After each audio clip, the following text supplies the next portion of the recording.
MBBS in abroad. Apollo MedSkill 6 years of MBBS program will be completed in 35 lakhs only.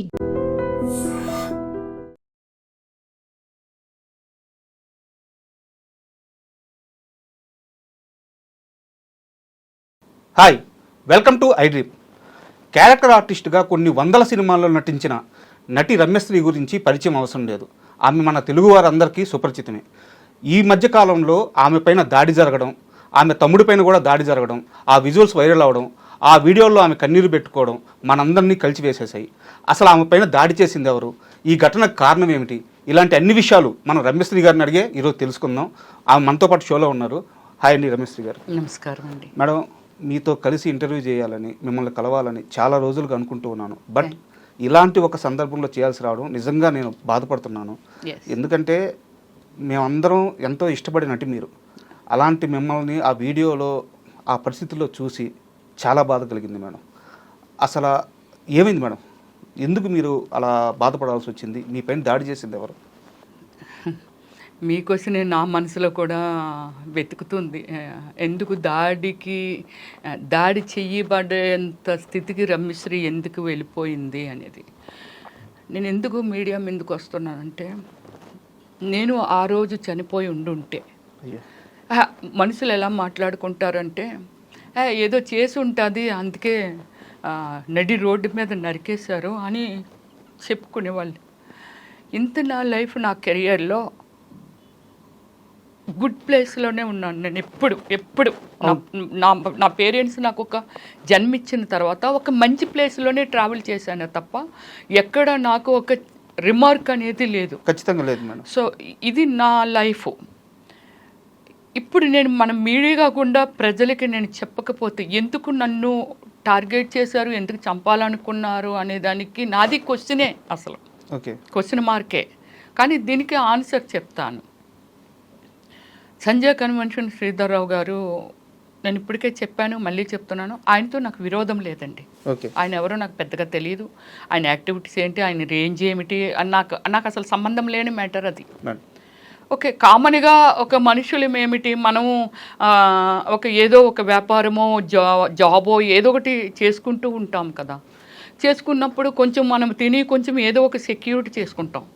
అందుకే ఏ దేశాలు ఏమైపోయినా సరే India మాత్రం ఏమవ్వదు అంటారు. అంటే అలాంటి హ్యూమన్ బీయింగ్ ఉన్న మనుషులం ఉన్నాం మనము.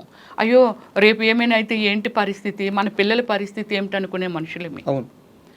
ఇలా ఏమిటంటే రమ్యశ్రీ కూడా అలానే ఇన్ని సినిమాలు చేసి రంగులు వేసుకొని డే అండ్ నైట్ కష్టపడి నేను సంపాదించుకునే డబ్బులో ఒక సక్రమైన మార్గంలో ఒక ఇల్లు కొనుక్కుంటాము, లేకపోతే ఎక్కడైనా ఒక స్థలం. డబ్బునైతే దాయలేము కదండి, అంతే కదా మేడం. ఎవ్వరివి డబ్బుని మూటలు కట్టలేము. సో అలాంటిది ఆ డబ్బులు ఎక్కడోకక్కడ మనం పెట్టుకోవాలి. ఒక మంచి అది ఏమిటి జాగ్రత్త లాయర్కి చూపించుకొని ఇది బాగానే ఉందా, అది ఉందా, ఇందని పెట్టుకుంటుంటాం. 2003లో పెట్టానంటే ఎన్ని ఇయర్స్ అయిందో చెప్పండి. అవును కదా, కొనుక్కున్నాను, 22 సంవత్సరాలు అవుతుంది. కొనుక్కున్నాను. అక్కడ ఇప్పుడు జరిగిన సిచ్యువేషన్ ఏమిటి అంటే, నా స్థలమే, నా స్థలంలాగే దగ్గర ఒక 40 మందిది అక్కడ స్థలాలు లేవు. బాధపడుతున్నారు, సఫర్ అవుతున్నారు. ఎస్, అందులో నేను ఒకదాన్ని అంతే. ఇక్కడ ఒకసారి నా సైట్లోకి వెళ్ళి విజిట్ చేస్తే అన్ని వాష్రూమ్లు అయ్యి కట్టేసి ఉన్నాయి అందులో. ఎప్పుడు మేడం ఇది? ఇది ఒక 2 years అవుతుంది. 2 years బ్యాక్ ఎప్పుడో జరిగింది. అప్పుడు ఎవరిని అడగాలో నాకు అక్కడ తెలియదు. ఇదేంటి మన సైట్లో మన సర్వే నెంబర్ ఉంటుంది, ఎలా అయ్యింది ఇదేంటి అనేసి పోలీసులు అప్రోచ్ అవ్వడం జరిగింది. అంటే కంప్లైంట్ ఇవ్వండి అది ఇదని. ఎవరి మీద ఇవ్వాలి, ఏమిటి ఇక్కడ ఏం జరుగుతుంది అన్నప్పుడు దేవరాజు గారు అనేసి ఒక ఆయన ఫ్రంట్లోనే ఉంటుంది, ఆయన కూడా డిస్టర్బ్ అవుతున్నారు. ఆయన కంప్లైంట్ ఇవ్వడానికి వచ్చారు. మీరు రమ్యశ్రీ గారు కదండి, మీరు ఏంటి కంప్లైంట్? అవునండి. ఏంటి సార్ ఇది, ఏంటి ఎలా జరిగింది, ఎవరమ్మా? సంజయ్ శ్రీధర్రావు ఇలాంటి పనులన్నీ చేస్తున్నాడు అని చెప్తే దానిలో క్లారిటీ తీసుకొని ఆయన మీద కంప్లైంట్ ఇవ్వడం జరిగింది. సో ఓకే, ఆయన్ని మన ఎఫ్ఐఆర్ కూడా ఫైల్ చేశారు. ఓకే, ఇది ఒక స్టెప్. ఓకే, తర్వాత అది కూల్, అది అయిపోయింది, అన్నీ అయిపోతున్నాయి. అతను నా మీద రెచ్చి పెట్టుకోవటానికి ఒక రీజన్ ఏమిటంటే, ఆ రోజే నేను వచ్చేస్తున్నాను, పోలీస్ స్టేషన్ నుంచి వచ్చేస్తున్నప్పుడు మన మీడియా మిత్రులు బయట ఉన్నారు. ఉండి అంటే ఆల్రెడీ సంజయ్ కన్వెన్షన్ శ్రీధర్ రావు మీద అక్కడ ఒక ఏమిటి ఇది జరుగుతుంది అనమాట, చర్చ జరుగుతుంది. ఈ అన్యాయం అయిపోయిన వాళ్ళు వీళ్ళు ఎవరో కొందరు వచ్చి మీడియాతో అల్చలు లైవ్ బోర్డు వచ్చేస్తున్నాయి. వచ్చేసి నాకు ఇంటికి వచ్చాక గానీ అది నాకు అర్థం అవ్వలేదు. చాలా మంది బాధితులు ఉన్నారు, అది అక్కడ జరుగుతుంది. మన మీడియా మిత్రులకి నేను నోటెడ్ కదా నాకు. సో వాళ్ళు ఏంటి రమ్య మేడం ఇక్కడికి వచ్చారు, మీరు కూడా దీని బాధితులా ఏమిటి అని అడిగితే అయ్యో అదేం లేదు, అది ఏదో నాకు కొంచెం పర్సనల్ ఇష్యూ ఉండి వచ్చాను అని చాలా క్యాజువల్గా చెప్పి వచ్చేసాను. కానీ అక్కడ ఉన్న వాళ్ళు ఉంటారు కదా, వాళ్ళు నేను అందులో ఉన్నదాన్ని నన్ను గుర్తుపట్టలేరా. వాళ్ళు అన్నారు లేదండి రమ్యశ్రీ గారికి కూడా అందులో ఉంది, అందుకే పోలీస్ స్టేషన్కి వచ్చినట్టున్నారు అని చెప్పారు. అక్కడ జరిగిన విషయం ఏంటంటే అలా చెప్పారని నాకు తెలియదుగా. ఆ నెక్స్ట్ డేనో ఎప్పుడో మన మీడియా మిత్రులు మా ఇంటికి వచ్చేసారు. వచ్చి లేదు మీరు దీని మీద స్పందించాలి, మీలాంటి వాళ్ళు స్పందించకపోతే ఇంత అరాచకమా అది ఇది అని అంటే నేను ఒక స్టేట్మెంట్ ఇచ్చాను. ఏమండి అప్పుడే ఆ పిల్లల్ని ఒక డాక్టర్ని రేప్ చేసి చంపిస్తే ఎన్కౌంటర్ చేశారు, నయ్యేమిని ఎన్కౌంటర్ చేశారు. ఒక చెడు చేస్తున్నారు, ఎన్కౌంటర్ చేశారు. దాని గురించి నేను ఏం మాట్లాడానంటే ఏమండి 4 పిల్లలు 5 పిల్లలు మనం ఎన్కౌంటర్ చేశారు డిపార్ట్మెంట్, ఎందుకని తప్పు చేశారు, ఈ తప్పుని అరికట్టాలి, లేకపోతే ఇది అలాగా డెవలప్ అయిపోతుంది, ఎవరు పడితే వాళ్ళు చేస్తారనేగా. అవును, అది చెయ్యకూడదనే కదా డిపార్ట్మెంట్ ఈ యాక్షన్ తీసుకుంది. అప్పుడు నేనన్నాను ఏమంటే ఆ పిల్లలు ఒక క్రమశిక్షణతో పెరగలేదు, వాళ్ళ తల్లిదండ్రులు వాళ్ళకు ఒక క్రమశిక్షణ చెప్పుండరు, వాళ్ళు ఎడ్యుకేటెడ్స్ కాదు, డ్రింక్ చేసి ఉన్నారు, వాళ్ళ ఏజ్లు కూడా చిన్నవే, అంటే మెచ్యూర్డ్ ఫెలోస్ కాదు. ఒక అవకాశాన్ని వాళ్ళు ఆ అమ్మాయిని ఇలా చేస్తే తప్పని కూడా తెలియని నేచర్ ఉన్న వాళ్ళు అలాంటి వాళ్ళు చేస్తేనే మనం ఎన్కౌంటర్ చేసాము. నయ్యం ఆయన ఏం చేశారో నాకు తెలియదు, ఆయన హిస్టరీ గురించి నాకు అనవసరం. ఎందుకు చేశారో ఒక తప్పు చేశారు, ఇలాంటి మనిషి ఈ భూమి మీద ఉండకూడదు. మరి అలాంటప్పుడు ఈ శ్రీధర్ రావు లాంటి వాళ్ళు, మళ్ళీ చెప్తున్నాను, ఈ శ్రీధర్ రావు గారు ఆ వీడియోని కావాలంటే చూపించవచ్చండి, ఈ శ్రీధర్ రావు లాంటి వాళ్ళు మనుషులు బ్రతుకుంటుండగా, అమ్మాయి చనిపోయింది, పేరెంట్స్ పాపం సఫర్ అవ్వచ్చు, కానీ మనుషులు బ్రతుకుంటుండగా ఒక 100 మందినో లేకపోతే ఇంకో సొసైటీ వాళ్ళు ఇంకొకళ్ళో ఇలాంటి కార్యక్రమాలు చేస్తూ మానసికంగా వాళ్ళని చంపేస్తూ నిద్ర లేకుండా వాళ్ళ హ్యాండ్లకి వీళ్ళ లైఫ్ని తీసుకొని ఇంత ఇబ్బంది పడుతున్న వాళ్ళని ఎందుకు ఎన్కౌంటర్ చెయ్యకూడదు అని అడిగాను. అప్పటి నుంచి నా మీద గ్రెడ్జ్ పెట్టుకున్నాడనే సంగతి మాకు ఎలా తెలిసిందో చెప్తాను. ఒకసారి అందరికీ అందరిది రయేజా వాడికి ఇచ్చేద్దాము, రయేజా వాళ్ళ కంపెనీ వాళ్ళు అడుగుతున్నారు, మీరందరూ రండి అని సొసైటీ వాళ్ళని అందరినీ పిలవడం జరిగింది. సొసైటీ ప్రెసిడెంట్ గారు మనందరం వెళ్దాము అని అంటే మేము కూడా, అంటే నేను ఎప్పుడు చాలా వరకు అటెంప్ట్ చెయ్యనండి వీటికి, అంతా రాకేష్ ప్రశాంత్ అతన్ని కూడా నాతో పాటు ఉన్నాడు కాబట్టి తను కూడా టార్గెట్ చేశాడు అంతే. మీ తమ్ముడు అంటే మరి అన్ని తనే కదా చూస్తాడు, జనరల్ నాలెడ్జ్ దాని గురించి ఏమిటి, ఇదేమిటి, అదేమిటి అనేది. సో నాకు తెలుసు, కానీ ఒక సెలబ్రిటీగా అన్నిటికీ బయటకు రాలేక తను నేను బయటికి ఎక్స్పోజ్, తను పంపించి తను చూసుకోవడం అంతే. ఒక సపోర్టు, ఒక భార్య యొక్క భర్త ఎలాగ సపోర్టో, లేకపోతే ఒక తల్లిదండ్రులు ముసలైపోతే పిల్లలు ఎలాగ సపోర్టో, వాడు నాకు అలాగ సపోర్టు. సో అలా అప్పుడు రమ్యశ్రీ వాళ్ళు ఎవరైనా వస్తే గెట్ అవుట్, బయట స్పాన్సర్లు వాళ్ళే పెడతాడు. ఎందుకు ఆ వ్యవస్థ అతనికి ఎందుకో నాకు అర్థం కాదు. నువ్వు వ్యాపారం చేసుకుంటున్నావు, కూల్ చాలా మంది చేస్తున్నారే. రామేశ్వరరావు గారు సింపుల్గా నడిచి వెళ్ళిపోతారు, సీఎం గారు కూడా నాకు అసలు ఇది అక్కడే లేదని టైప్లో ఉంటారు. ఆయన బొమ్మలు పెట్టడం ఏంది, ఆయన లేఅవుట్ కాదు కదా, అది కాదు. ఇప్పుడు లేఅవుట్ ఇక్కడ కాదండి, ఆయన ప్లేస్ లో ఒక మీటింగ్ పెట్టిన, మీరు అందరూ రండి, రయేజ్ ఆయన ఆధ్వర్యంలో ఆయన ఏదో ఎక్కడో ఒక ప్లేస్ డిసైడ్ చేస్తే అక్కడికి వెళ్ళారు. అప్పుడు ప్రశాంత్ అదే వద్దని అబ్జెక్షన్ చెప్తున్నాడు అంటే పాపం అందులో ఒక 5 ఏం చేశారంటే అదేంటది సొసైటీలో అందరూ ఉన్నవాళ్ళమే ప్లాట్స్ ఉన్నవాళ్ళే అతను వద్దని చెప్పడం ఏంటి అతని మీద ఇది చేయడం ఆయన మేము రామనుకొని ఒక 5-6 మెంబర్స్ వెనక్కి వచ్చేసారు. ఓకే ప్రశాంత్ గారు సారీ అండి మీరు ఏమనుకోవద్దు దాని తను ఏం మాట్లాడారండి ఇది బయటకైతే మనకు రాదా ఏమిటి చెప్పలేమా ఏటి మీకు అనేసి అది చెప్పి వెళ్ళారు వాళ్ళు ప్రెసిడెంట్ అలాగే వెళ్ళారు. సో తను ఏదో 2,70,000 రేటు పెట్టాడు. తర్వాత ఏదో అక్కడ ఏదో ఒక డిస్కషన్ జరిగింది. ప్రశాంత్ని రమ్యశ్రీ తాలూకొల్లి లోపలికి రానివద్దనే దగ్గర మాకు అర్థమైంది మా మీద నేను ఆ స్టేట్మెంట్ ఇచ్చాను కదా అందుకు ఈయన గ్రెడ్జి పెట్టుకున్నారు అనేది. ఓకే ఓకే ఇది ఒక క్లోజ్ కామన్ అది అయిపోయింది. ఓకే ఏదో నడుస్తుంది మన ప్లాట్ ఏంటి అందరం డిస్కషన్ చేసుకుంటాము మాట్లాడుకుంటాము. ఆయన ఉద్దేశంలో ఒకరికొకరు ఎవ్వరూ మాట్లాడుకోకూడదు టచ్లోకి వెళ్ళకూడదు ఏమీ చెయ్యకూడదు. ఓకే ఒక యుద్ధం చేస్తే యూనిటీ ఉండకూడదు అతనికి ఉండకూడదు. ఒక యుద్ధం చేస్తే యూనిటీ కదా సైనికులందరూ తలపడితేనే కదా అవును మనం సక్సెస్ అయ్యేది సాధించేది. ఇరుగు పొరుగు అనేది దేనికి మేడం ఎందుకుంటారు ఆ ఇరుగు పొరుగు కూడా కలవకుండా ఎవరికి వాళ్ళని ఇండివిజువల్ గా బ్లాక్ మెయిల్ చేసి బెదిరిస్తూ ఉంటాడు. ఇది మేము మాట్లాడుకుంటుంటాం కదా ఏమండి నాకు ఇలాగ అయిందండి ఏమండి నాకు ఇలా కాల్ వచ్చిందండి ఏంటోనండి ఈ జీవితాలు ఏమిటోనండి సఫర్ అయిన వాళ్ళు మా లిస్ట్ వరకు బయట ఇంకా 1000 మంది ఉన్నారేమో పెద్ద పెద్ద వాళ్ళు ఉన్నారేమో నాకు తెలియదు కానీ బట్ ఈ సిచ్యువేషన్ని మేము మాట్లాడుకుంటూ ఉండేవాళ్ళం. ఇలా కాల్ వచ్చిందండి రమ్య గారు ఇదండి అని బాధపడిన వాళ్ళు కొందరు హార్ట్ అటాక్ వచ్చి చనిపోయిన వాళ్ళు ఇలాగా ఆ టీంలో ఉన్నారు. ఓకే ఇప్పుడు మార్నింగ్ కార్ యాక్సిడెంట్ జరిగింది కదండి ఇన్సిడెంట్ జరిగింది కదా మేడం. ఆఫ్టర్నూన్ నేను మార్నింగ్ నుంచి ఏం చేస్తున్నానంటే లేదు మేడం మనం కాస్త క్లియర్గా వద్దాము. సో ఈ 2 ఇన్సిడెంట్లు గతంలో జరిగాయి. ఆల్రెడీ మీ స్థలంలో ఆయన టాయిలెట్స్ కట్టించేస్తున్నారు మీరు అప్పుడు ఒక స్టేట్మెంట్ ఇచ్చారు దాన్ని పర్సనల్ గా తీసుకొని ఆయన గ్రెడ్జ్ పెట్టుకొని మిమ్మల్ని ఆ మీటింగ్స్ అన్నిటికీ అవాయిడ్ చేస్తూ వచ్చారు. తర్వాత ఈ మొత్తం విషయంలోకి హైడ్రా ఎలా ప్రవేశించింది సో వాళ్ళు వచ్చి ఫస్ట్ ఏం చేశారు వాళ్ళు చేసి వెళ్ళిన తర్వాత శ్రీధర్రావు గారి రియాక్షన్ ఏంటి అక్కడి నుంచి కాస్త వివరంగా చెప్పండి. దీనికి ఏమిటంటే హైడ్రా పెట్టిన తర్వాత అంటే హైడ్రా ఎప్పటి నుంచో లేదు కదండి. హైడ్రా ప్రవేశపెట్టిన తర్వాత దాని రూల్స్ ఏమిటి రెగ్యులేషన్స్ ఏమిటి వీటి గురించి అనేది క్షుణ్ణంగా తెలుసుకున్నామండి.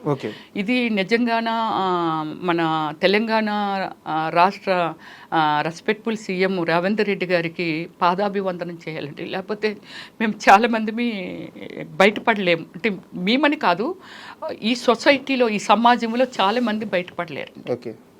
సో దీన్ని ఇదంతా స్టడీ చేసాము మాట్లాడుకున్న తర్వాత వాళ్ళు ఏమన్నారంటే రమ్య గారు ఇలాంటివన్నీ చాలా చూసామండి మీరు కొంచెం ముందుంటారా మీరు సెలబ్రిటీ కదండి ఎవరైనా మాట్లాడినా వింటారు మీతోటి బాధితులు మేమందరం పెద్ద పెద్ద వాళ్ళమి 80 ఏళ్ళు 85 ఏళ్ళు అలాగే 70 ఏళ్ళు ఇలాంటి వాళ్ళమి ఎవరో ఒక కొడుకుంటే ఎక్కడో ఉన్నాడు ఏదో చిన్న జాబ్ చేసుకుంటున్నాడు దీని గురించి పెద్దగా చెప్పినా వాళ్ళకి అర్థం కాదు ఎంతో కష్టార్జంతో అప్పుడు ఏవో చిన్న జాబులు చేసుకుంటే ఆ జాబ్ చేసుకున్న దాంతో అది కొనుక్కున్నానమ్మ కూడబెట్టుకొని ఇలాగ వీళ్ళు చెప్పారు. నన్ను నా హ్యూమన్ బీయింగ్ నా వ్యక్తిత్వం అనేది ఒకటి లోపల ఉంది కదా అది నన్ను ఏమంటారు దాన్ని ఎంకరేజ్ చేసింది ఒక స్టెప్ ముందుకు పడేలా చేసింది. అయ్యో మనం వీళ్ళకి ఏదో మనం చెయ్యాలి అందులో నేను కూడా ఉన్నాను నేను బాధితురాలనే బట్ నేను ఏదో చెయ్యాలి వాళ్ళ కోసం అనే ఒక ఫీలింగ్ కలిగింది నాలోని కలిగి అయితే సరే మనం హైడ్రాకి వెళ్దాం అంటే మాది అక్కడ ల్యాండ్ ఎవరిది అనేది ఐడెంటిఫై చేయని విధంగా కలిపేశారు. యాక్చువల్లీ శ్రీధర్రావు ఎప్పుడు వచ్చాడంటే శ్రీధర్రావు అనే వ్యక్తి 2014 నుంచి కొనడం మొదలుపెట్టాడు. నేను 2003లోనే కదా కొనుక్కున్నాను 2014లో అతను కొనడం మొదలుపెట్టాడు. అందులోని 1 వేసో 2 వేసో ఎవరో వాళ్ళ ఇబ్బందులు కొలిది అమ్మిస్తుంటేనో లేకపోతే అతను ఏమి ఎక్స్ప్లెయిన్ చేశాడో మనకు చెప్పాను కదండి పక్కింటి వాళ్ళ గురించి మనకు సంబంధం లేదు వాళ్ళ ఆపదలో ఉన్నారంటే మన ఒక మానవత్వంతో ఏదైనా చెయ్యాలేమో కానీ పక్కింటి వాళ్ళు ఏం చేసుకుంటున్నారు ఏం కెలుక్కుంటున్నారో మనకు సంబంధం ఉండకూడదు. ఇది good human being. So okay అతను ఏం కొనుక్కుంటున్నాడో మనకు అనవసరం కొనుక్కుంటున్నారో అమ్ముకుంటున్నారో వెళ్ళిపోతున్నారు. నన్ను కూడా చాలా టైమ్స్ అడిగాడు అమ్మేమని అంటే అతను కాదు అతను అనుచరుడు అడగడం జరిగితే నేను అమ్మను, నేను నా ఇన్ ఫ్యూచర్ నా సినిమాలన్నీ అయిపోయిన తర్వాత ఓకే నేను దీన్ని ఇలా చేసుకోవాలి, ఇలా చేసుకుంటే ఎంత 23 సంవత్సరాలు అయ్యింది నేను కొనంటే ఆల్మోస్ట్ నా కెరియర్ పీక్లో ఉన్నప్పుడు కొనుక్కున్నానండి. సో ఇప్పుడు నాకు సినిమాలు లేవు. యాక్చువల్లీ ఓమల్లి సినిమా తర్వాత నాకు నేనుగా డిసిషన్ తీసుకొని సినిమాలో ఆపాను.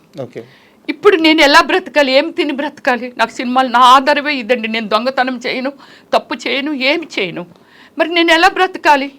దాన్ని ఏదో ఒకటి చేసుకునే కదా నేను బ్రతకాలి. నాలాగానే ప్రపంచం మొత్తం మీద ఎవరైనా ఇదే చేస్తారు. అవును, రమ్యశ్రీ ఎలా ఆలోచిస్తుందో అలానే చేస్తారు కదా. ఇప్పుడు దాన్ని అమ్మమంటే నేను అమ్మనని చాలా టైం చెప్పాను.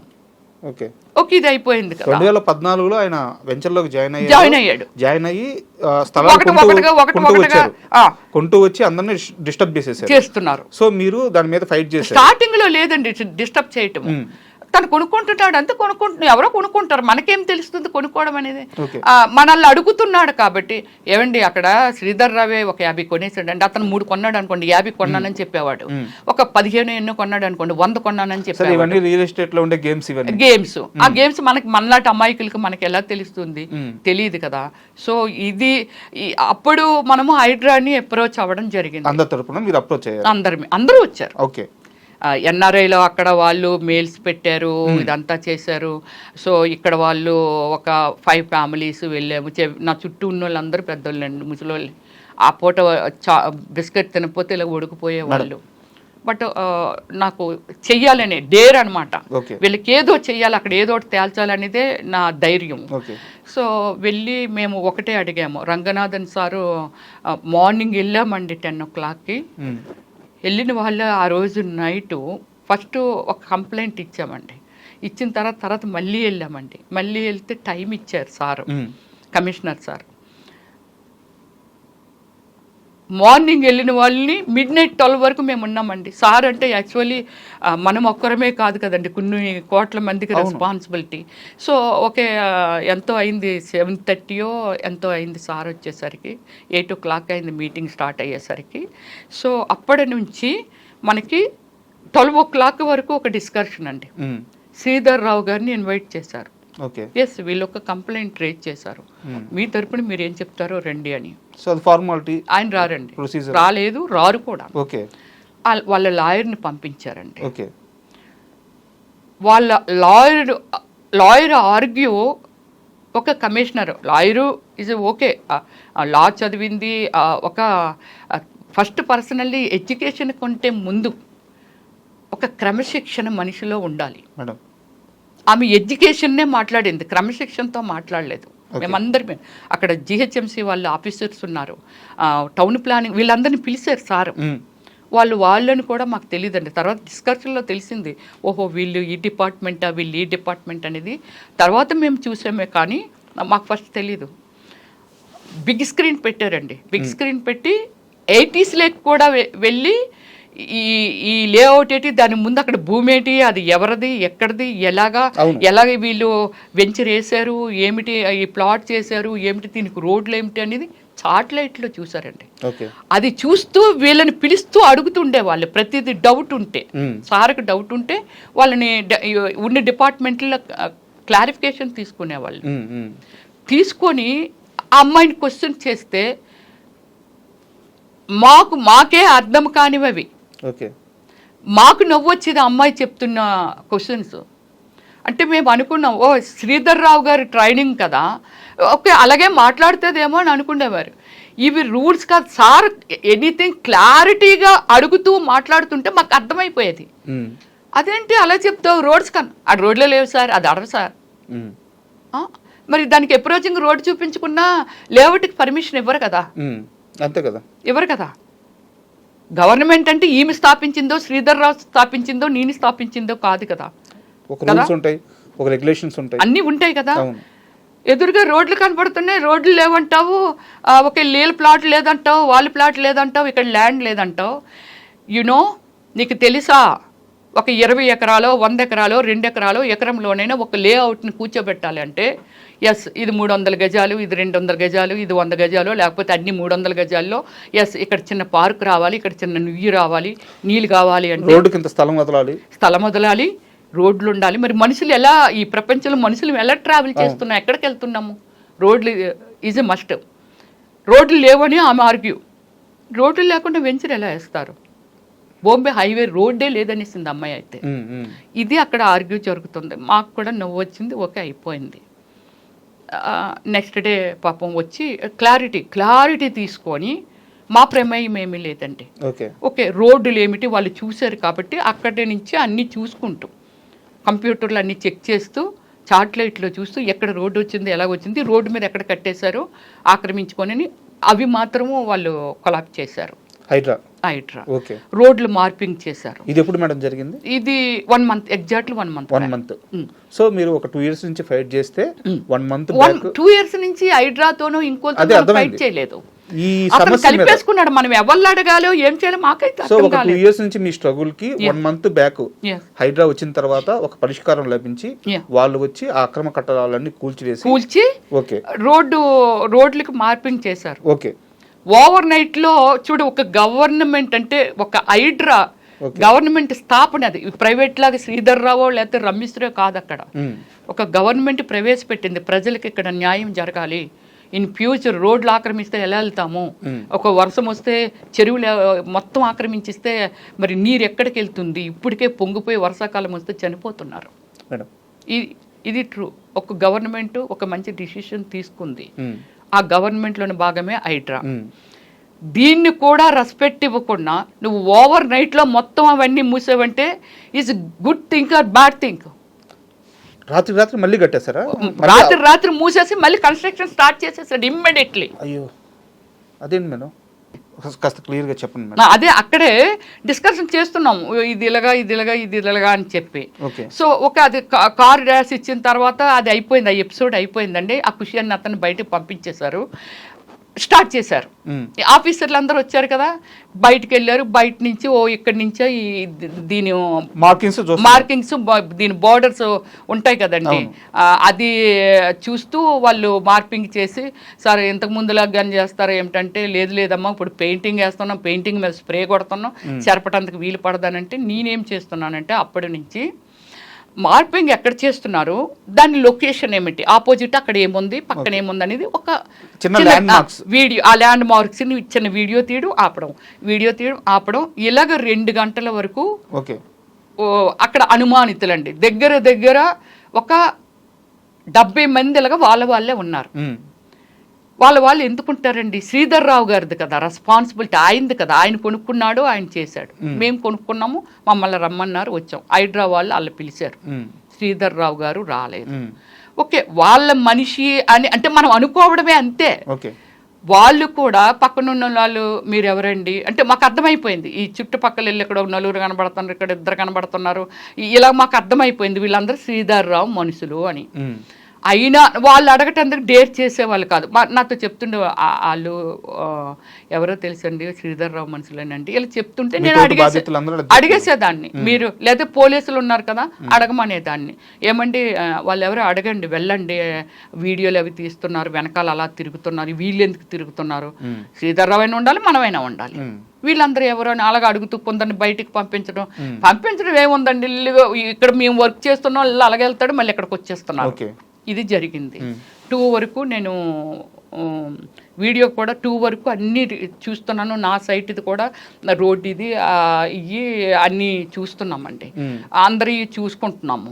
ఓహో మన ఇక్కడ అదేనండి మాది అంటే మేము ఎన్నిసార్లు చూసుంటాం మన ప్లాట్ ని, ఐడెంటిఫికేషన్ నోటెడే కదా.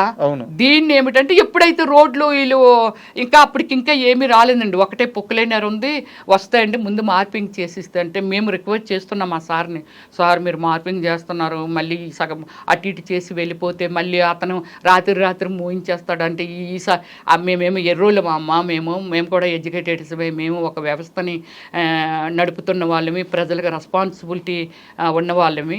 సో అందువల్ల ఏమిటంటే డోంట్ వరీ, మేము అంతా క్లియర్ చేసే మీకు ఇస్తాము రోడ్లు మాత్రము అనేసి చెప్తున్నారు. లంచ్ 2 అయింది కదండి, వీళ్ళు వచ్చిన వాళ్ళు ఫ్యామిలీస్ అందరూ పాపం లంచ్ కానీ ఒకరు రమ్య గారు ఇక్కడ ఉందండి నేను అలాగే రోడ్డు మీదకి వెళ్ళిపోలేను కాబట్టి నేను ఆగిపోయానండి. నాకు నైట్ డిన్నర్ లేదండి, అలాగే మార్నింగ్ బ్రేక్ఫాస్ట్ లేదు, కళ్ళు తిరుగుతున్నాయి. సో ముందు రోజు అంతా షాపింగ్ అంటూ ఢిల్లీ తిరిగాము, అందుకని బాగా స్ట్రైన్ అయిపోయి ఉన్నాను. వెళ్ళిపోయారు వాళ్ళు. వచ్చి తర్వాత నేను సిఐ గారికి ఒక వీడియో చేశాను, ఏమండి ఇదండి ఇక్కడ ఇలాగా హైడ్రా వాళ్ళు వీళ్ళందరూ కలిసి ఇలా చేస్తున్నారండి, ఇదండి శ్రీధర్ రావు గారి యాక్టివిటీస్ ఇలా ఉంటాయండి, సో ఇదిగోండి నా ప్లాట్ ఇదిగో ఇక్కడ ఉందండి నాది, సో ఎలాగా కొంత ఏదో మాట్లాడి, సో ప్రజలు కూడా అంటే ఈరోజు నాకు జరిగింది రేపు ఇంకొకరికి జరగవచ్చండి, ఇది ప్రజలు కూడా అవేర్నెస్ రావాలండి అని ఒక వీడియో చేస్తున్నప్పుడు మార్నింగ్ నుంచి నేను శ్రీధర్ రావు మనిషిని కాదు అని చెప్తూ ఈ ఫ్లాట్లో ఒక ఫ్లాట్ ఓనర్ వాళ్ళ అన్న కొడుకునని చెప్తూ తిరుగుతున్నాడండి. ఎవరతను? ఒక అతను కూడా నా వీడియోలో ఉన్నాడండి. పేరు madam? I don't know. Okay, పేరు అది మనకు తెలీదు. నా వీడియోస్లో ఉన్నాడు. ఎక్కడికక్కడ లాంగ్ వీడియోలు తీసేదాన్ని, ఎక్కడెక్కడ ఎవరు తిరుగుతున్నారు అని ఆ వీడియోలు తీసేదాన్ని, ఇవన్నీ చేసేదాన్ని. సో అది దానిని ఫోన్ని కొట్టి అంటే సిఐ గారికి ఫోన్ చేసి లంచ్కి వెళ్తాం సార్ అని మా డ్రైవర్కి ఫోన్ చేసి, నువ్వు రోడ్డుకి వచ్చి అమ్మ నువ్వు ఎటు పక్కున్నావో ఇలాగ బస్ స్టాప్ ఉంది కదా ఫస్ట్ ఎంటర్ పెట్రోల్ బంక్ పక్కని ఇటు పక్క ఆగమ్మా వచ్చేస్తామని చెప్పి అతను ఫోన్ చేస్తే అతను వచ్చాడు. ఇది బస్ స్టాప్ ఇటు శ్రీధర్ రావు సంజయ్ కన్వెంట్ శ్రీధర్ రావు గారు పెట్రోల్ బంక్ అండి, ఇటు పక్క వచ్చి బస్ స్టాప్ అవతల. మరి బస్ స్టాప్ ఏదైనా బస్సు ఆగితే ప్రాబ్లం అని బస్ స్టాప్ అవతల పెట్టాడు. మేము క్యాజువల్గా నడిచి వచ్చేస్తున్నాం. ఇంత డిస్టెన్స్లో రాకేష్ నడుస్తున్నాడు, మా తమ్ముడు. నేను ఇక్కడ నడుస్తున్నాను, మామూలు ఫోన్ నేను పట్టుకున్నాను, వాడు అప్పుడు దాకా సిఐతో మాట్లాడాను కదా, సో నడుచుకుంటూ వెళ్ళిపోతున్నామండి. ఇటు నుంచి అనమాట 2 కదా అది, అటువైపులో ఆపోజిట్లోనే పోలీస్ స్టేషన్, ఈ ఆపోజిట్ ఇది. మనం ఇలాగ వెళ్ళిపోతున్నప్పుడు మమ్మల్ని ట్రాఫిక్ కదా వస్తున్నాయి కదా వెహికల్స్, చూస్తాం కదా. ఏదైతే అంటే మార్నింగ్ ఆ ఇన్సిడెంట్లో నేను సేవ్ అవ్వడం, దీనిలో అతను చూడడం, ఈరోజు మేము బ్రతుకు బట్ట కట్టామండి. సో ఉదయం మిమ్మల్ని కారుతో గుద్దుపోయిన ఆయన ఫేస్ మీరు చూస్తున్నారు కాబట్టి చూసాం కాబట్టి ఆ ఫేస్ ని బండి డ్రైవ్ చేస్తున్నాడు, వెనకాతల సన్నగా ఒక అతను ప్రశాంత్ కొంచెం ముందు వాళ్ళు చూడలేదండి, కత్తికి గుడ్డ తెలుసు కదండి, ఇన్ని సినిమాలు చూస్తున్న దాన్ని, సినిమాలు చేస్తున్న దాన్ని, డైరెక్షన్ చేసిన దాన్ని, నాకు తెలియదు. అది ఎప్పుడైతే చూసాను ప్రశాంత్ పరిగెట్టు అని చెప్పి నేను ఆ బండిని ఏం చేశానంటే పుచ్చేసానండి, అంటే ఇలా తోసేసేటప్పటికి వాళ్ళు ఈడి బండిని పట్టుకొని ఉన్నాడు, అతను పడిపోయాడండి. ఆ కత్తి పట్టుకొని ఆ కత్తి కిందన పడ్డం వరకు నేను చూసాను. బైక్ మీద వచ్చారా? బైక్ మీద, 2 వీలర్ మీద వచ్చారు. వెనక నుంచి మామూలు ట్రాఫిక్ వస్తుంది కదా, ఇద్దరు బళ్ళు సడన్ గా ఎప్పుడైతే తోసానో వాళ్ళు ఆగిపోతాయి కదా, పెద్ద పెద్ద అరుపులండి. నేను ఏమండి మీరందరూ ఎడ్యుకేటెడ్స్ అండి, చంపేస్తున్నారండి, రోడ్డు మీద నరికేస్తున్నారండి, ఇలాంటి మీరు చూసారు కదండి, చాలా కాపాడండి మమ్మల్ని కాపాడండి అని చాలా బిగ్గరగా ఒక అనాథలాగా, ఒక తల్లి లేని బిడ్డలాగా రోడ్డు మీద అరిసి. This is true. ఎవరైనా ఒకవేళ వీడియోలు తీస్తే యూట్యూబ్లో పెడితే ఉంటుందండి. ఎంత గట్టిగా రిక్వెస్ట్ చేశానంటే ఎవ్వరూ రాలే. సమాజం ఎలా అయిపోతుంది ఇప్పటికే చూడండి, ఎవ్వరూ రాలేదండి. ఆ ఇద్దరు మాత్రము కొంచెము ఆ బండిని ఆపేసి హెల్మెట్స్ అవి పెట్టుకున్నారు వాళ్ళు, అంటే హెల్మెట్ అది పెట్టుకున్నారు. వెంటనే ఈ కత్తి మరి వాళ్ళు తీసారా మళ్ళీ ఈడే తీసి పట్టుకొని పారిపోయాడో తెలియదండి. ఈ వైట్ షర్ట్ వేసినాడు ప్రశాంత్ ముందు పరిగెడుతున్నాడుగా, మళ్ళీ వెనక్కి వచ్చేసాడు. నేను ఇక్కడ ఉండిపోయాను కదా, మళ్ళీ వెనక్కి పరిగెట్టి వచ్చాడు. ఈనాడు చూశాడు కదా, ఇతను వైట్ షర్ట్ వేసుకున్నాడు, ఇద్దరు ఫైట్ చేస్తున్నారు, నేను చేస్తున్నాను. డ్రైవర్ రాలేదండి, డ్రైవర్ నా బ్రదరు ప్రశాంత్ రాకేష్ కుమార్. రాకేష్ కుమార్. సో నేను అరుస్తున్నాను, వాడు అరుస్తున్నాడు, ఈ వైట్ షర్ట్ వేసుకున్నాడు, పీకి ఇలాగా నొక్కేసి ఇలా పట్టుకొని దీన్ని పుచ్చేసిస్తుంటే వాడు కళ్ళు ఇలాగా తేలేసేస్తున్నాడండి. పైనుంచి అప్పటికి ఒక 6-7 ఈ క్రికెట్ బ్యాట్ పట్టుకొని పరిగెట్టుకుంటూ వస్తున్నారండి. అందులో ఈ 6-7 నేను క్లియర్గా చూడలేదు, కానీ అందులో ఒకడు అక్కడక్కడ చిన్న డిజైన్ ఏంటి లైట్ ఎల్లో ఉంటుంది ఆ షర్టు. నా వీడియోలో పడ్డాడు అతను అక్కడ, నేను లాంగ్ తీసినప్పుడు. వాడి చేతిలో బ్యాట్ ఉంది. వీళ్ళు పరిగెట్టుకుంటూ వచ్చి ఆ బ్యాట్ పెట్టి వీడు పీక నొక్కాడు కదా, దాని మీద ఇలా వెయ్యాలని అనుకున్నప్పుడు నా మధ్యలో వెళ్ళి వీళ్ళిద్దరు బయట వాళ్ళు ఉన్నారు, వాళ్ళు చెయ్యి పెట్టి ఇలా లాగుతున్నారు. నేను ఈ చేతిని ఇరుస్తున్నాను. ఇంక చాలా మంది వచ్చారు కదా, 6-7 వాళ్ళందరూ వచ్చి నన్ను ఇలా నొక్కి నేను కిందకి జారిపోతుంటే మొత్తం ఇదంతా పైకి వెళ్ళిపోయింది. సో రియల్లీ నేను ఇలాంటిది సినిమాల్లో చూసే అలాంటివి నేను తట్టుకోలేను, భయపడతానండి, ఏడ్చేస్తాను సినిమాల్లో కూడా చూసి. ఇది సినిమా, నువ్వే సినిమాల్లో యాక్ట్ చేస్తావు, నువ్వే డైరెక్షన్ చేస్తావు, నువ్వు ఇలాంటి సీన్లు చూసి ఏడుస్తావు ఏంటి, కళ్ళమ్మ నీళ్ళు వచ్చేస్తాయి, ఆటోమేటిక్గా వచ్చేస్తుంటాయి. మీ మీద వచ్చి ఒక 6-8 మంది దాడి చేశారు. సో మీతో పాటు మీ తమ్ముడితో పాటు చుట్టూ ఉన్న వాళ్ళందరూ కూడా ప్రతిఘటించడంతో వెళ్ళిపోయారు. అంటే అందరూ బళ్ళు మీద అదే స్థలాల్లోకి వెళ్ళిపోయారు. బట్ ఇక్కడ నా డౌట్ ఏంటంటే, దగ్గరలో పోలీస్ స్టేషన్ ఉంది, అంతా జరిగింది పోలీస్ స్టేషన్ దగ్గరలోనే. సో మీరు వెంటనే వెళ్ళి కంప్లైంట్ చేశారు? వెంటనే అప్పుడు మేము ఏం చేసామంటే క్లారిటీగా ఎదురుగా పోలీస్ స్టేషన్ అనేది నా నాలెడ్జ్కి పెద్దగా అనిపించదండి. అంటే నాకు తెలియదు అంత ఇక్కడ పోలీస్ స్టేషన్ ఉందా, ఈ ఏరియాలో అది ఉందా అని అలాగా తెలుసుకోండి. నేను సినిమా చేశాను, షూటింగ్ అయిపోయింది, వెరీ హోమ్లీ గర్ల్ అండి నా ఇంటి లోపలే. ఎవరైనా ఇంటర్వ్యూ అడుగుతారంటే ఒక నీత ఎందుకు మాట్లాడాలి, ఏం చేయాలంటే నీతి మీద మాట్లాడతాను అంతే. సో అప్పుడు మేము ఏమి చేసామంటే డ్రైవర్ని హెల్ప్ తీసుకొని గట్టిగా అరుస్తూ ఎవరు దగ్గరికి రాకుండా, ఎక్కడున్నారు హైదరాబాద్, ఎక్కడున్నారు పోలీసులు అనుకుంటూ పరిగెట్టుకుంటూ వెళ్తే అక్కడ కొందరు అక్కడ కొన్ని లోపల రెస్టారెంట్లు ఏవో పెట్టాడండి, అవి తిన్నందుకు అక్కడ ఉన్నారో అక్కడ కానిస్టేబుల్ వచ్చాడు. వస్తే ఇది బ్రదర్కి ఇదంతా చిరిగిపోయి ఇదంతా బ్లడ్ ఇదంతా గీసేది అంటే ఆ ఫైట్లో జరిగిందండి, ఫైట్లో జరిగింది. సో అది అప్పుడు నేను అన్నాను అనమాట, ఇలా జరిగింది పదండి మేడము, ఎదురుగుండానే కదా ఇది, ఎక్కడ జరిగింది ఇన్సిడెంట్ అంటే ఎక్కడంటే పదండి కంప్లైంట్. నేనైతే రాను, మీరు ఒక్కలైతే మీ దగ్గర డ్రెస్ మాత్రమే ఉంది, ఆ డ్రెస్ కాదండి మీ దగ్గర గన్ కానీ ఏమీ లేదు, మనం ఇలా వెళ్తూ ఉంటే పొడిచేసే వాళ్ళు ఎవరో 4-5 వచ్చి పొడిచేస్తే చంపేస్తారు, నేను రాను అని దాడి జరుగుతుంది కాబట్టి మీరు భయపడిపోయాను నేను. సో భయపడిపోతే లేదు మేడము, నేను లేదు అక్కడికి ఫోన్ చేయండి, ఎవరినైనా పంపించమనండి, ఎవరైనా గడ్డ పట్టుకొని పంపించమనండి, అమ్మో నేనైతే రాను అనేసి భయపడిపోయాను. లేదు మేడము ఈ డ్రెస్ ఉంది కదా, డ్రెస్ ఏం చేస్తుంది, డ్రెస్ మిమ్మల్ని కూడా పొడిచిస్తే ఏం చేస్తారండి, అయిపోయిన తర్వాత ఎవరు ఏం చేయలేము కదా, ప్లీజ్ అండి ఎవరినైనా పంపించమనండి అంటే ఎస్ఐకో ఎవరికో ఫోన్ చేస్తే నేను పంపుతున్నాను అది ఇదంటే లాస్ట్కి పంపలేదు. ఈయనతోనే లేదు మేడం మీకు నేను సెక్యూరిటీ నాతో మాట్లాడారు, పంపిస్తాను మీకు ఎందుకు రండి, వెహికల్ పంపిస్తాను. ఇప్పుడు ఆ వెహికల్లో 2 అన్నారు, వెహికల్ లేదు ఏం లేదు. ఈ కానిస్టేబుల్ గుండానే ఆయన దగ్గరగా ఆయన ముందుని అలా భయపడుతూ నడుచుకుంటూ పోలీస్ స్టేషన్కి వెళ్ళాం.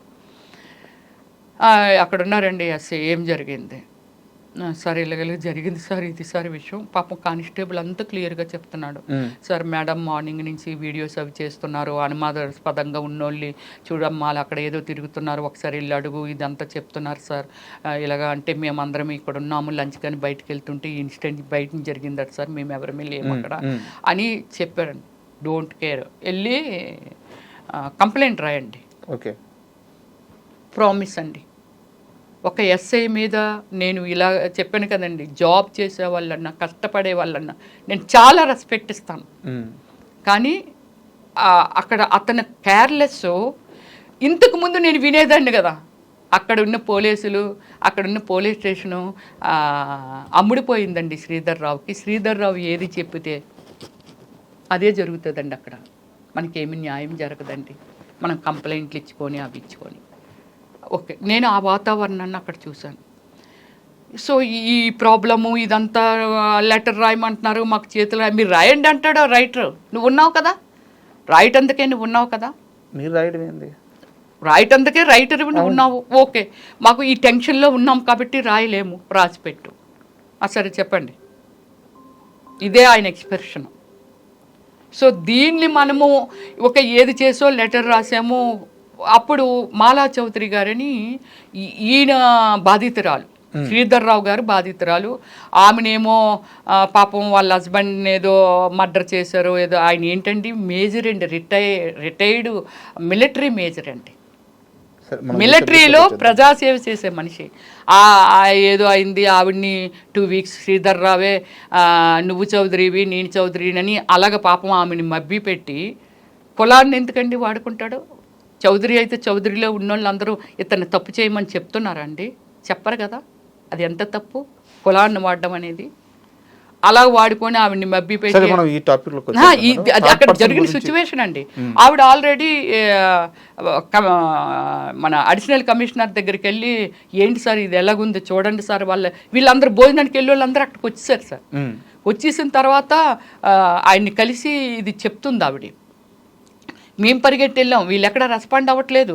వెంటనే ఇలా జరిగిందా, హైదరాబాద్లో ఉన్నారా, ఎందుకు మరి సెక్యూరిటీ ఇవ్వలేదు, అది ఇది అని అనిచి ఒక 25 మెంబర్స్ని ఫిమేలు అడిషనల్ కమిషనర్ గారు, సిఐలు వీళ్ళందరూ లొకేషన్కి ప్రయాణం అవుతున్నారండి.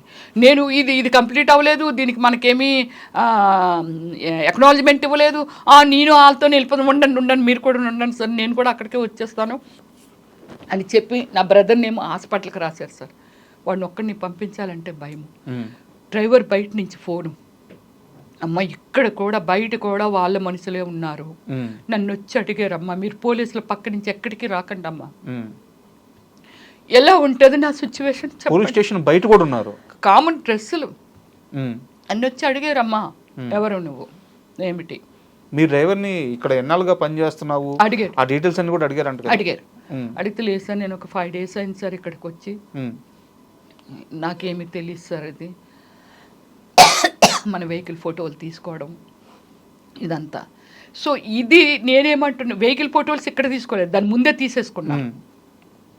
లోపల మా సిచ్యువేషన్ ఎలా ఉంటుంది, వాడిని ఎలా నేను హాస్పిటల్కి పంపించాలి, వీళ్ళందరూ ఇక్కడికి వెళ్ళిపోయారు, నేను కూడా మీతో వచ్చేస్తాను, ఇది అన్ఫినిషింగ్ అయిపోతుంది, కంప్లైంట్ ఇవ్వకపోతే ఎక్నాలజ్మెంట్ తీసుకోవాలి, వెంటనే ఎఫ్ఐఆర్ ఫైల్ చేయాల్సింది ఎంక్వైరీ చేసి ఫైల్ చేస్తామని చెప్పారు. సో ఓకే, ఇది అయిపోయింది కదండి. ఇప్పుడు నేను ఒకటి చెప్తున్నానండి శ్రీధర్ రావు గారిని, ఒక డౌట్ మేడం, ఫైనల్గా కేసు ఫైల్ చేశారా? చేశారు. ఓకే, ఇచ్చారు. ఓకే, ఇప్పుడు ఆ కేసు రన్నింగ్లో ఉంది. ఓకే, ఎంక్వైరీ చేస్తారు. ఎస్, ఎస్టర్డే పోలీస్ స్టేషన్కి వెళ్ళాము. ఓకే, వెళ్ళి అంతా ఎవరున్నారు ఇక్కడ, ఏముంటారు ఎదురుంటారు, వెళ్ళప్పుడు నా ఫోన్ని ఏమండి మేమేమి దొంగలం కాదు కదా, వాడెవడో దొంగతనం వేశారు, మీరు రికవరీ చేశారు, నాకు ఇచ్చేయండి, నాకు కమ్యూనికేషన్ గ్యాప్ వచ్చేస్తుంది. ఇలాంటి సిచ్యువేషన్ నా ఫ్యామిలీతోనో ఇంకోతోనో నా ఫ్రెండ్స్తోనో ఏదైనా చూడాలి, ఎందుకంటే ఈవినింగ్ మళ్ళీ మీడియా కూడా వచ్చేసారు అక్కడికి.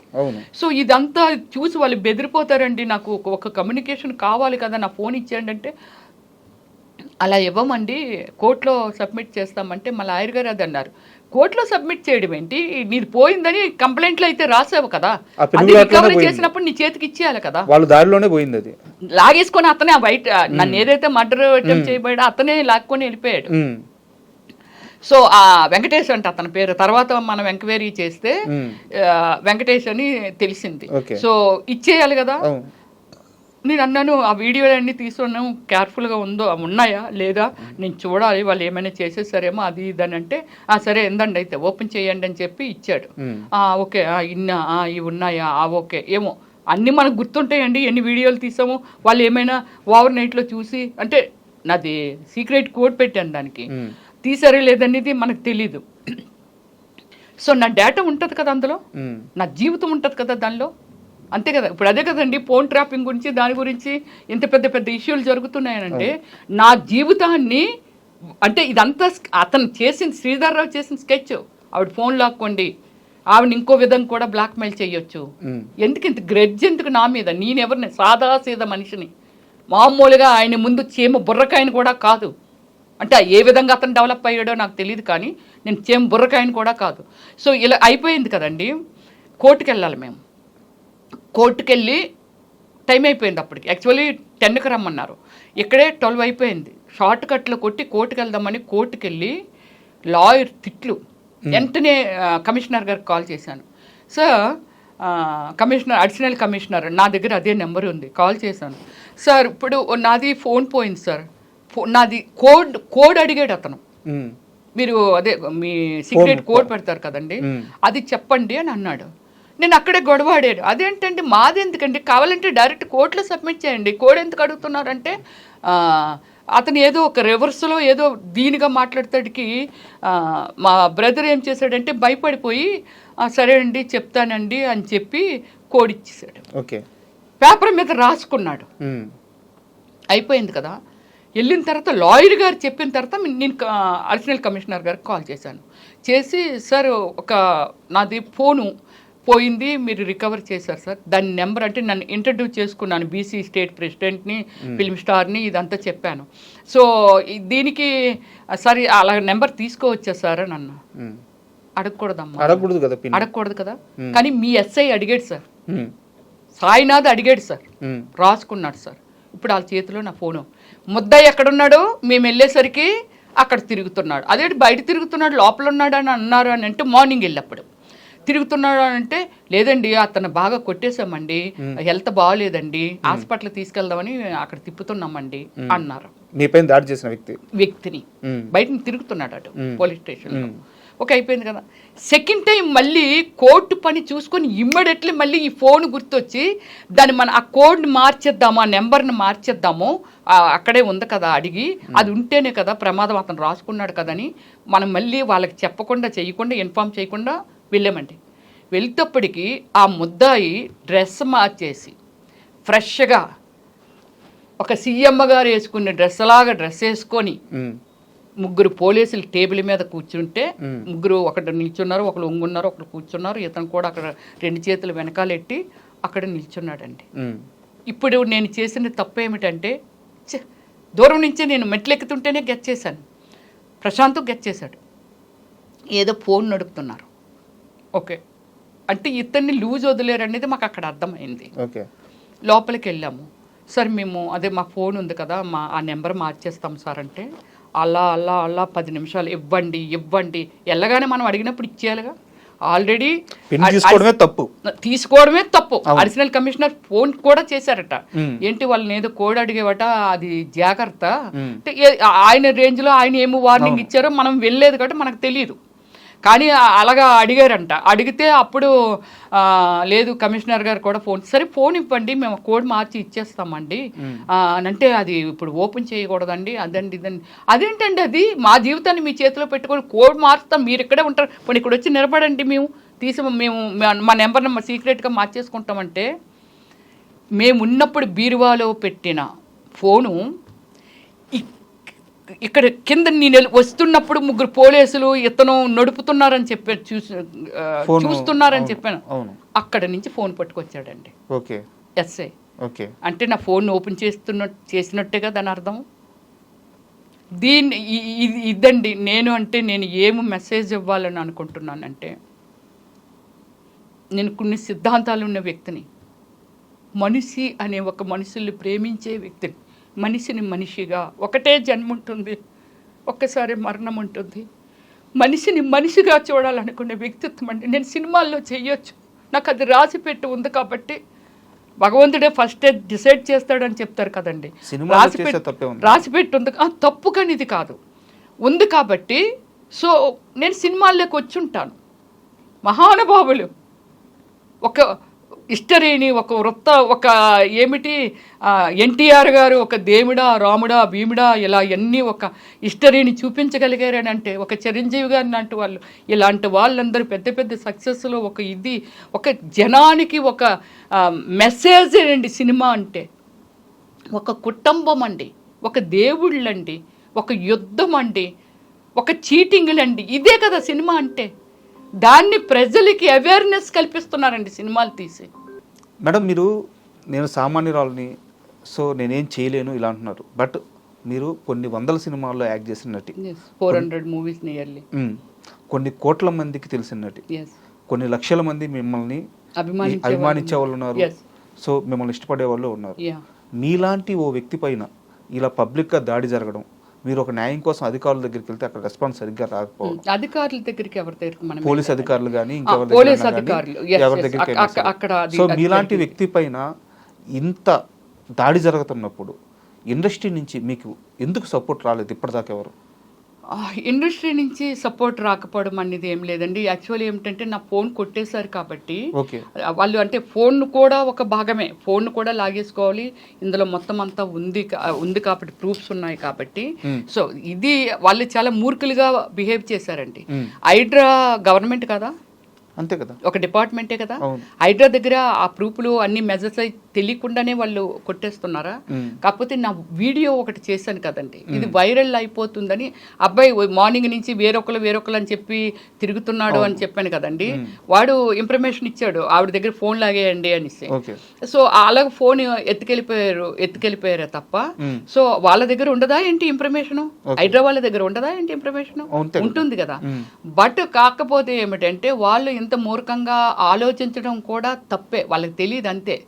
సో కానీ నాకు ఆ డిపార్ట్మెంట్ గురించి ఓన్లీ గచ్చిపోలేండి, అందరూ చెడ్డ ఆఫీసర్లే ఉండేది.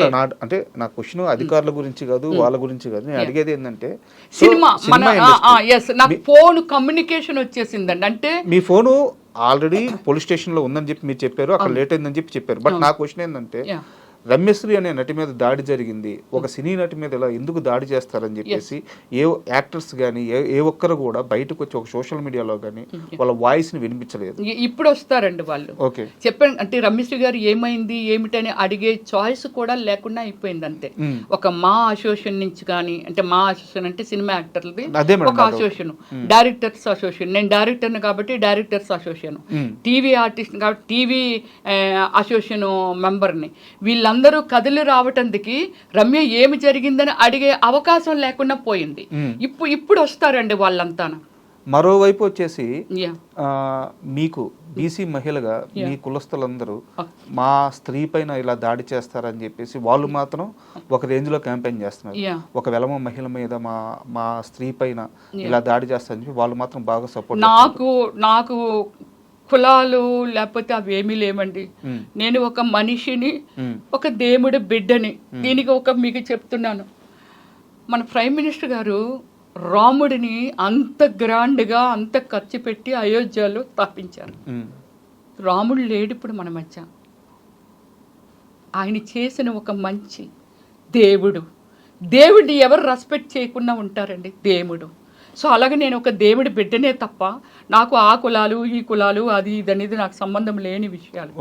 నేను ప్రతి ఒక్కరిని ఇప్పుడున్న ఇది మొన్న ఒక ఇన్సిడెంట్ జరిగిందండి, ఏది మన కాశ్మీర్లో ఒక ఇన్సిడెంట్ జరిగింది. టెర్రరిస్టులు ఒక 26 మందిని నిర్దాక్షిణ్యంగా మీరు హిందువులు అని చెప్పి కాల్ చేశారు. ఇది చూసిన వాళ్ళకున్న ఇన్ని కోట్ల మంది 150 కోట్ల మంది జనాభా మన ఇండియాలో ఎంతమంది ఆ బాధ ఇది రేపు మీకు జరగవచ్చు, నాకు జరగవచ్చు, ఎవరికైనా జరగవచ్చు. ఇది ఒక దుర్మార్గము. అవును, దుర్మార్గం. దానికి వాళ్ళ సింధూర్ పేరు పెట్టి దానికి అంటే దీన్ని ఒక యుద్ధం కూడా ప్రకటించారు. ఇలాంటి వ్యవస్థను రూపుమాపాలి. ఈరోజు మీకు జరిగింది ఇంకోళ్ళు జరగవచ్చు అని అంత గుడ్ డిసిషన్ మన ప్రైమ్ మినిస్టర్ గారు మోడీ గారు తీసుకున్నారు. కానీ అది ఇప్పుడు ఇక్కడ ఒక హైదరాబాద్లో ఉండొచ్చు, వైజాగ్లో ఉండొచ్చు, లేకపోతే ఢిల్లీలో ఉండొచ్చు, వాటెవర్ ఎక్కడైనా ఉండొచ్చు. అంతకంటే మరి ఆ వ్యవస్థని ఒక యుద్ధం ప్రకటిస్తే, యుద్ధం చేస్తే ఎంతమంది సైనికులు చనిపోయేవాళ్ళు? 1000, 2000, 3000, 4000 వాటెవర్. అది వాళ్ళ సాక్రిఫికేషన్ జనం కోసం. మన జనాన్ని మనం కాపాడాలనేదే ఒక రెస్పాన్సిబిలిటీగా తీసుకున్న ప్రైమ్ మినిస్టరు. ఇప్పుడు ఇక్కడ శ్రీధర్ రావు గారి దగ్గరికి వద్దాం. శ్రీధర్ రావు గారు ఒక వ్యవస్థను మెయింటైన్ చేస్తున్నారు. ఒక వ్యవస్థ 200 మందో 300 మందో 100 మందో గోండాలంటే వాళ్ళని పాడు చేస్తున్నారా, బాగు చేస్తున్నారా? మన పిల్లడు కడుపుని పుట్టిన పిల్లడు తప్పు చేస్తే బెత్తం పట్టుకోనో లేకపోతే అది తప్పురని కొడుతున్నాం. నువ్వు ఒక వ్యవస్థని తయారు చేసి వాళ్ళకి ఏమి నేర్పుతున్నావు? వీడిని చంపు, వాడిని చంపు, విలగ చంపు, నేను ఆర్డర్ ఇస్తాను, ఇగో నీకు ఒక 2000 ఇస్తాను, 5000 ఇస్తానని ఒక వ్యవస్థని తయారు చేస్తే ఆ వ్యవస్థ ఇంకా ఎంతమందిని తయారు చేస్తుంటుంది? ఆ వ్యవస్థ వల్ల ఈ సమాజం ఇప్పుడు 70-75% ఒక మంచి అనేది ఏదైతే ఉందో, మంచి కోసం ఆలోచించి ఒక మనిషి కోసం మనిషి ఆలోచించే ఒక హ్యూమన్ బీయింగ్ ఏదైతే ఉందో ఆ వ్యవస్థ టాప్కి వెళ్ళిపోద్ది. ఇంకా ఈ 100 మంది 200 మంది ఇంకొక 500 మందిని తయారు చేస్తారు. ఖచ్చితంగా బ్యాడ్ కల్చర్ కదా. దీనికి రెస్పాన్సిబిలిటీ నేనేమంటానంటే ఈ వ్యవస్థను రూపుమాపటానికి ఇప్పుడు అందులో ఎంతోమంది కష్టపడి సంపాదించుకునే ఎంప్లాయీస్ ఉన్నారు, అది చిన్న చిన్న వ్యాపారం చేసుకున్న వాళ్ళు ఉండొచ్చు, ఎవరైనా ఉండొచ్చు. అందుకే నేను ఏం అడుగుతున్నానంటే, నేను మీ ఇంటి ఆడబిడ్డని అనుకోండి, మీ పిల్లలే ఏదో సాఫ్ట్వేర్ ఉద్యోగాలు చేసుకుంటే, ఎక్కడో ఏదో చిన్న మొక్క ఏదో కొనుక్కుందామని అనుకుంటే అది ఎవరైనా ఆక్రమించుకుంటే ఎలా ఉంటుంది? ఇలాంటి దాన్ని అరికట్టడానికి ప్రజల నుంచే ఒక విప్లవం రావాలి, ఒక ఎంప్లాయీస్ నుంచి ఒక విప్లవం రావాలి, అలాగే ఒక యూత్ నుంచి విప్లవం రావాలి, అలాగే ఒక లేడీసా లేకపోతే ఇంకోటి అనేది మన పిల్లలు రేపు రమ్యలాగా అవ్వకూడదు అని అనుకుంటే ఇలాంటి వ్యవస్థను మాత్రమే రూపుమాపమంటున్నానే తప్ప శ్రీధర్ రావు గారి మీద నాకు ఎటువంటి కోపము లేదు. అతను చేస్తున్న యాక్టివిటీస్ ఏవైతే ఉన్నాయో చాలా దారుణము. అలాగే ప్రభుత్వ అధికారులు ఎవరైతే ఉన్నారో అతనికి తొత్తులుగా మారి వాళ్ళకి ఎంకరేజ్ చెయ్యకున్నా ఏమి తింటారండి మీరు? ఎంకరేజ్ చేయకుండా ఇంత పెద్ద పెద్ద స్కాములు, ఇంత పెద్ద పెద్ద అన్యాయం జరగదు. అందువల్ల ఏమిటంటే దయచేసి ప్రతి డిపార్ట్మెంటు, ఇదంతా రెవెన్యూ డిపార్ట్మెంట్ కానీ ఏదైనా సరే న్యాయం ఇంత కొంచెమైనా న్యాయం కోసం పనిచేయండి. మీరు భోజనం చేస్తున్నారు, మీ పిల్లలు జాగ్రత్తగా ఉండాలనుకుంటారు, ఎవరి కోసం మీరు ఈ అన్యాయం చేసి డబ్బును సంపాదిస్తున్నారో ఆ పిల్లలు కూడా ఎలా తయారవుతారో ఆలోచించండి. మా డాడీ ఉద్యోగం ఏంటి, మాకు ఇంత డబ్బు ఎలాగొచ్చింది అనేది వాళ్ళు కూడా అదే బాటలో నడుస్తారు. కాబట్టి దయచేసి ఈ రమ్యశ్రీ పిలుపుని ఇస్తుందండి. ప్రతి అన్న, ప్రతి అక్క, ప్రతి అమ్మ, ప్రతి దయచేసి నాకు జరిగినట్టుగా దీన్ని ఒక్కరికి బుద్ధి చెప్పితే కొందరు భయపడుతుంటారండి. అప్పుడు ఎన్కౌంటర్ చేస్తే చూడండి రేపులు చేయడాలు ఇవన్నీ తగ్గిపోయాయండి. అతను ఎప్పుడైతే అతన్ని నయ్యమునో లేకపోతే ఇంకోళ్ళో కొందరు స్వామీజీలు తయారయ్యారండి. వాళ్ళకి ఏమి తెలుసండి, అతను కూడా మనిషే. ఎంతోమంది కొందరు మాత్రమే మహానుభావులు ఉంటారు, కొందరు మాత్రమే. రజనీకాంత్ గారు కూడా చెప్తారండి, ఆయన ఒక వేదాంతి, ఒక దేవుడి లెక్కన ఆయన అంత మంచి ఆలోచిస్తారు. రోడ్డు అంటే సింపుల్గా వెళ్ళిపోతూ పేదవాళ్ళు ఉంటే దుప్పట్లు కప్పుతారు. ఆయన దేవుడి కింద ఎందుకు పూజిస్తున్నారంటే ఆయన చేసే విధానం. నన్ను కూడా కొన్ని లక్షల మంది నన్ను అభిమానిస్తారండి. నా యాక్టివిటీస్ అన్నీ ఎంత, నాకు 4 మిలియన్స్ ఫాలోవర్స్ ఉన్నారండి. 40 లక్షల మంది నా ఫేస్బుక్లో ఫాలోవర్స్ ఉన్నారు.